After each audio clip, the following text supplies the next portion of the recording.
Optic ataxia.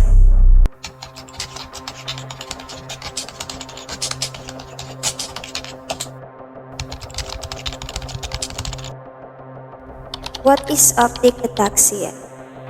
Hi, it's me again, Lance, and I will introduce to you my group mates here. And now, I will explain to you what is optic ataxia.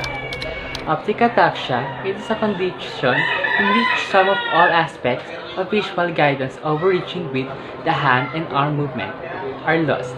Optic ataxia is broadly characterized by an inaccuracy of visually guided arm movement. Optic ataxia is a fascinating neurological deficit that has been of considerable interest for the last century. Optic ataxia patients have difficulty reaching to visually guided goals in peripheral vision, and the deficit leaves voluntary eye movement largely unaffected. And now, next. Diagnosis. So, now let's talk about diagnosis of ataxia.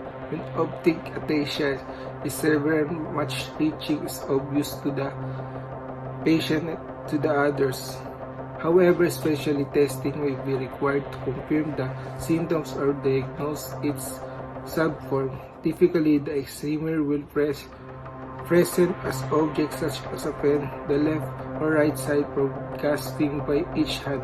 That will be both when the patient can look at the pen directly when the patient much look stretched ahead of the foot outside of central vision. Comorbidities. Now let's talk about comorbidity. So comorbidity refers to an overlap of different conditions. So when it comes to optic ataxia, we will talk about the multiple medical conditions that you will also experience at the same time. First is depression. So living with a long-term condition such as ataxia can be stressful and can often cause intense feelings of anxiety. So in some cases, this can trigger the onset of depression. Next is nerve pain. So damage to the nerve endings can result in nerve pain. Why we will have nerve pain? Because experiencing optic ataxia, you will have difficulties in picking up objects or reaching out objects. Third is fatigue. Many people with neurological conditions such as ataxia report feeling extremely tired and lethargic, which is lacking in energy. So it is thought this is partly caused by disturbed sleep and the physical efforts of having to cope with the loss of coordination. So this is also some of the difficulties that you will also experience if you have optic ataxia.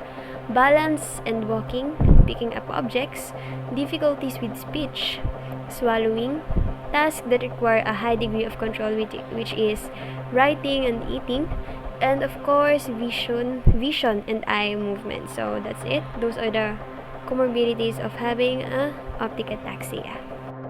Genetic inheritance. My topic for this video is all about genetic inheritance. What is genetic inheritance? A genetic inheritance is a basic principle of genetics and explain how characteristics are passed from one generation to the next. This is why members of family tend to have a similar characteristic. Much of our understanding of inheritance began with the work of a monk by the name Gregor Mendel. His experiment and law of inheritance provide the foundation for modern genetics. Cure. Cure is all about restoration of our health.